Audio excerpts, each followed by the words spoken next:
নমস্কার বন্ধুরা, আজ আর আমি আপনাদের কোনো কবিতা শোনাবো না।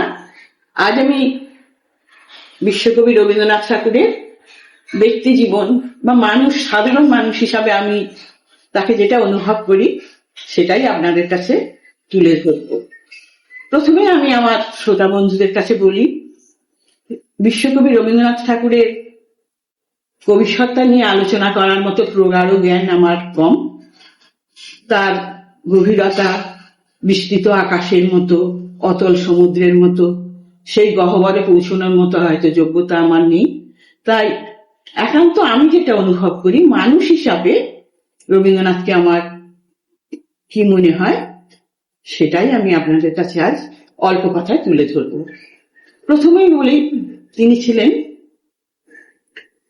একজন দূরদর্শী সম্পন্ন মানুষ।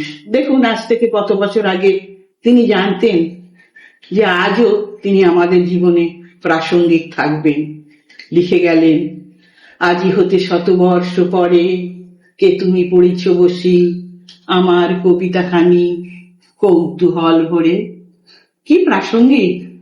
আমরা আজও প্রাত্যহিক জীবনে সুখ দুঃখ প্রেম বিরহ, পূজার থালা বরণডালা, ঠাকুর ঘরে প্রতি মুহূর্তে তাকে অনুভব করি। তার কবিতা বা জ্ঞানই যেন আমাদের, তার গানগুলির মধ্যেই যেন আমাদের মুক্তি, সেগুলোই যেন আমাদের মন্ত্র। আবার দেখুন, আবার সাধারণ মা হিসাবে একজন মায়ের কি ভূমিকা হওয়া উচিত সেটাও তিনি একজন মানুষ হিসাবে আমি তুলে ধরেছেন আমাদের সামনে। তিনি বললেন, যখন অত্যাচারী দুর্যোধন একদম অত্যাচারের শেষ সীমায় পৌঁছে গেলেন, তিনি একজন প্রতিবাদী মা হিসাবে ধৃতরাষ্ট্রকে বলছেন, ত্যাগ করো ত্যাগ করো মহারাজ।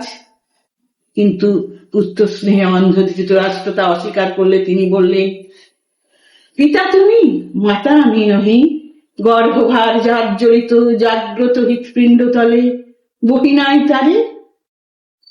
এরকম প্রতিবাদী মা আজকে সমাজে থাকলে হয়তো সমাজটা আরো সুন্দর হতো, কলুষ মুক্ত হতো। আবার পূজা হিসাবে দেখুন, তিনি লিখলেন, তোমার পূজার ছলে তোমায় ভুলে থাকি। তোমার পূজার ছলে তোমায় ভুলে থাকি, পিছন হতে পাইনি সময় চরণ ছোঁয়া।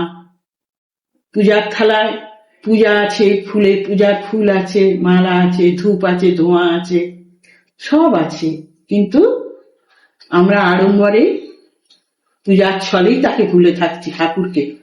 তাদেরকে ডাকার মতো আমাদের সময় বা মানসিকতা কম।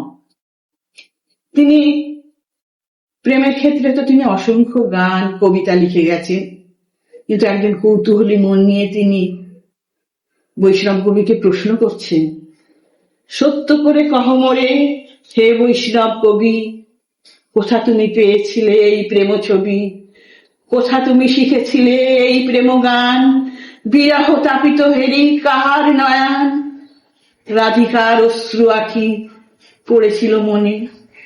একদম সাধারণ মানুষের মতো আমরা যেমন নিজেদের মধ্যে আলোচনা করি, বৈষ্ণবকে তিনি প্রশ্ন করছেন, সেখানে কিন্তু তার কবিসত্তা নয়, একটা কৌতূহলী মন।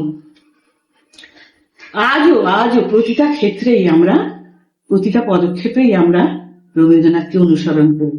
আগামী 22শে শ্রাবণ তার মৃত্যুদিন, সেই হিসাবে আমি আজ কবিগুরুর একটা বিশেষ দিক, এটা সকলের মতের সঙ্গে মিল নাও হতে পারে, আমি নিজে একান্ত ব্যক্তিগত অনুভূতিতে সাধারণ মানুষ হিসাবে আমি রবীন্দ্রনাথকে যেটা অনুভব করি সেটুকুই আপনাদের সামনে তুলে ধরলাম। ভালো লাগলে অবশ্যই লাইক করবেন, কমেন্ট করবেন। ধন্যবাদ।